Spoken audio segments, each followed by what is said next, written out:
Hello everybody and welcome back to the channel. In this video I am going to show you a little tip on how to see if your pages have enough contrast or not.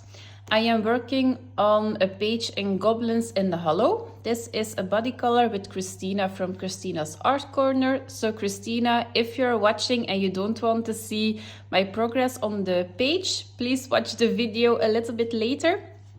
Okay.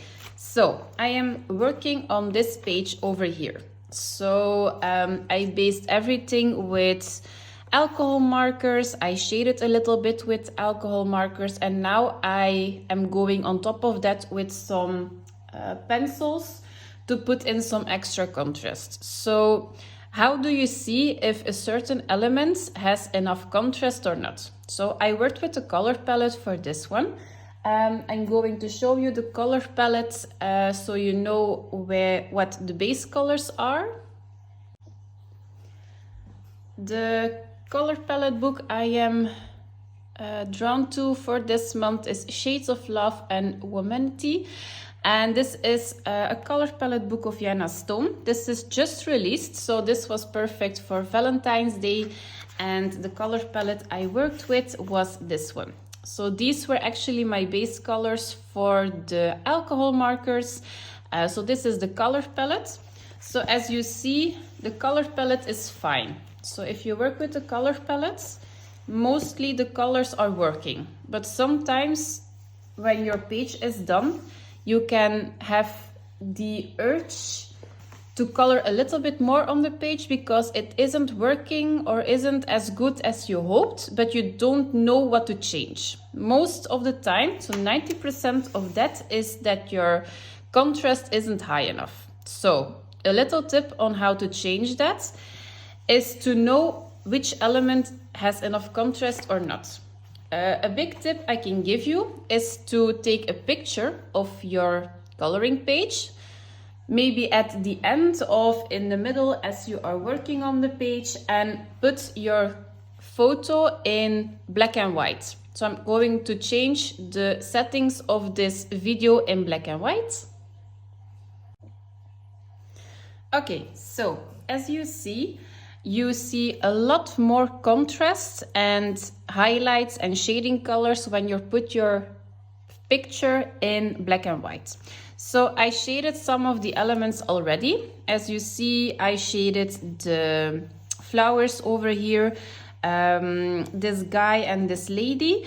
But what hasn't got enough contrast is the flowers over here. So the blue and the pink flowers and the hearts. So as you see, you don't have enough highlight and you don't have enough contrast. So we're going to change that. I'm going to change the settings back into color. Okay, and then we're going to zoom in and I'm going to show you how you can change that when you're working with markers. You can do this with coloring pencils as well, as long as you have enough tooth for some extra layering. So I'm going to zoom you guys in. Okay, so the turquoise flowers have enough darks, enough middle color, but they don't have enough highlights. So what I like to do, I always add some extra depth in my coloring pages. I'm using the Polychromos pencils right now, and I just take one of the darkest colors I can find. So for this one, for the flowers in the turquoise, I'm going to use Indontranium Blue 247, and I'm just going in the darkest parts of the flower.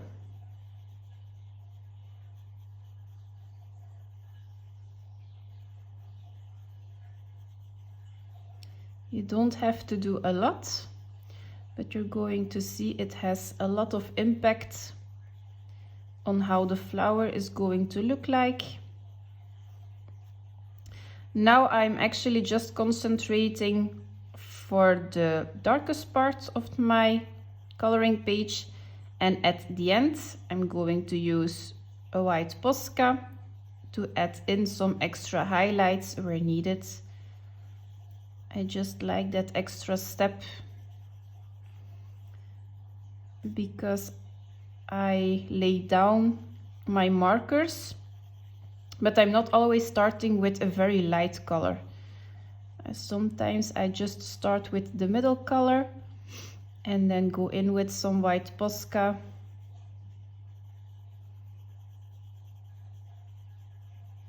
For the highlights. I think that is a much easier process.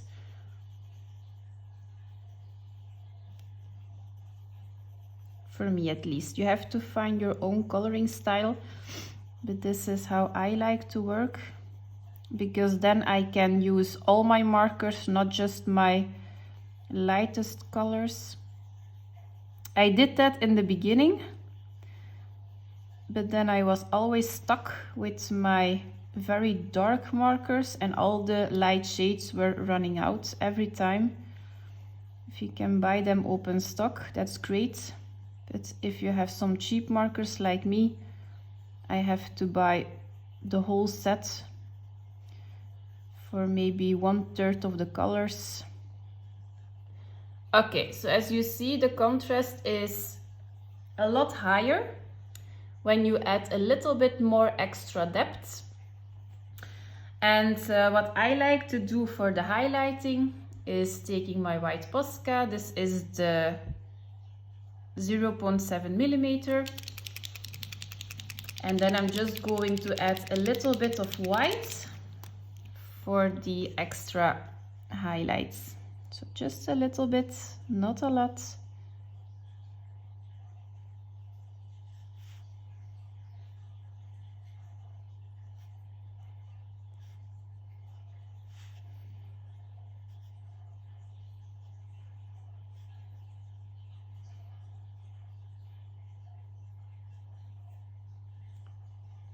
Like this.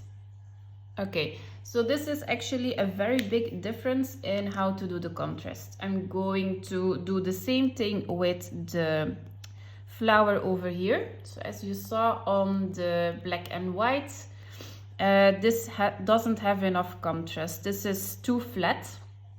So I'm going to take maybe a warm purple, because I use some purple over here. I'm going to use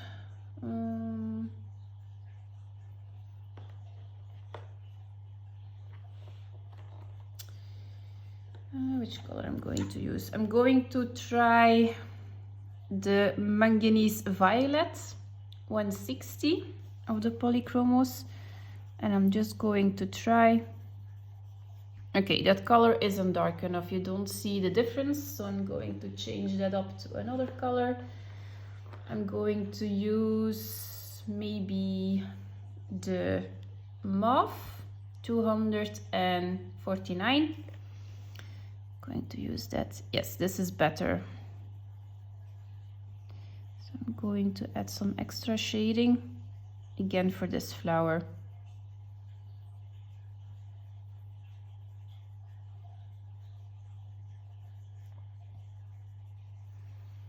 This technique or this tip on putting your page in black and white, I'm doing it since the beginning of my coloring, because mostly I color when it's dark, especially in winter time. You have not enough daylight, and then it is very hard to see your colors. So this is definitely something that can help you.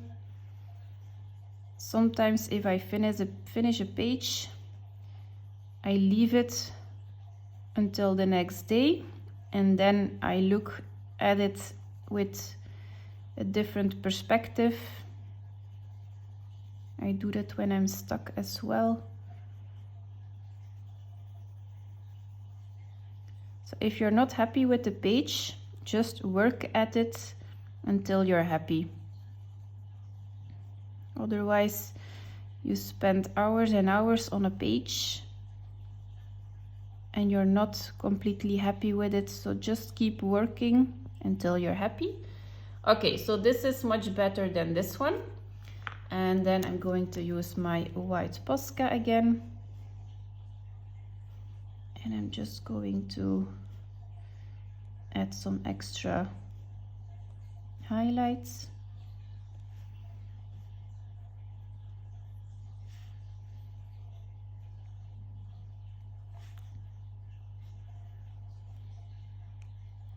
Like this. And also what hasn't got enough contrast were the yellow hearts over here. So I'm going to give that some extra color as well. I'm going to take maybe a little bit of pink in the heart. I'm going to take fuchsia 123, and I'm just going to add some extra color. I found yellow is very hard to shade. You can use blues because that's the complementary color, but sometimes it looks very muddy.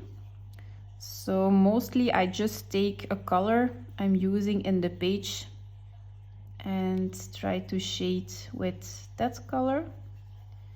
Like the main color over here is pink, so I'm going to try to shade with the pink like this. So this is, I think, a little bit better. And I'm going to take my white Posca,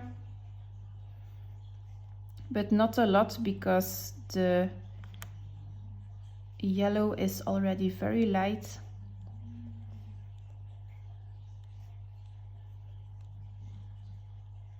Okay, that's it. I'm going to zoom you out, and we're going to put the video again in black and white.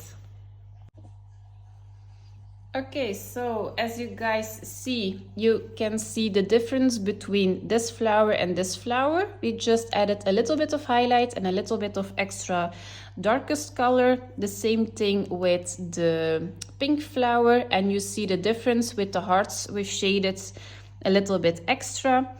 So I'm going to put the two pictures before and after together, and then you see the difference between a little bit of extra pencil shading and a little bit of a white highlight. Okay, so now I am going to finish up all the rest of the page, and then you will see the completed picture in the thumbnail, and you can see my completed page, and with some glitter and extra highlighting and contrast in my completed pages video of February. I hope this video was helpful, and I will see you in the next video, guys. Thank you for watching. Bye.